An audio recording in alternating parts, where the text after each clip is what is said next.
Ce vendredi 19 mai, Nicolas Sarkozy a accordé une interview au Figaro. Dans les colonnes de nos confrères, l'ancien président de la République a évoqué la réforme des retraites portée par le gouvernement, qu'il estime nécessaire, avant de défendre Emmanuel Macron, qui, à ses yeux, fait simplement son travail, quitte à ne pas plaire aux Français. L'époux de Carla Bruni a ensuite reconnu avoir choisi de le soutenir aux élections présidentielles, en précisant qu'il ne regrette pas ce choix.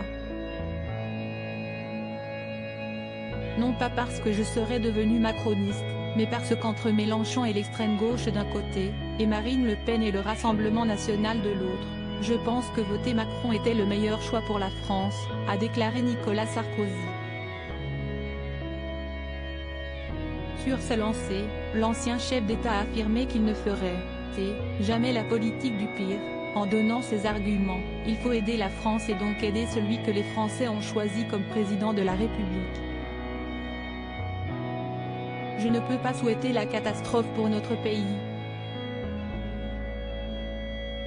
Du côté de la droite, le père de Jean, Louis, Pierre et Julia Sarkozy estime toujours qu'il serait judicieux que le parti de Renaissance s'allie à celui des Républicains, dont il reste membre et dont il compte le rester à vie.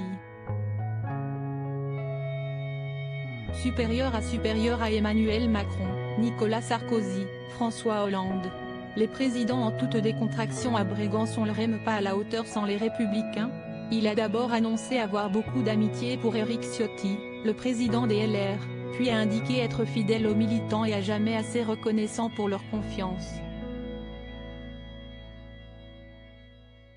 Plus dans le vif du sujet, Nicolas Sarkozy a développé son point de vue. Je dis à mes amis que faire cohabiter des sensibilités a toujours été un grand défi pour la droite. Mais coincés entre Mélenchon et Le Pen, les Républicains n'ont aucun avenir dans une opposition stérile.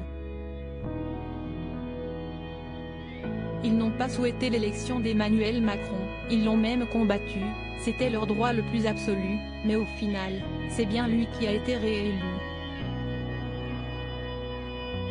L'ancien chef d'État a ensuite assuré n'avoir aucun conseil à donner au président, tout en lançant, avec conviction, les Républicains manquent à Emmanuel Macron pour atteindre la majorité absolue. Article écrit avec la collaboration de 6 médias Crédit Photo, Patrick Aventurier-Poul.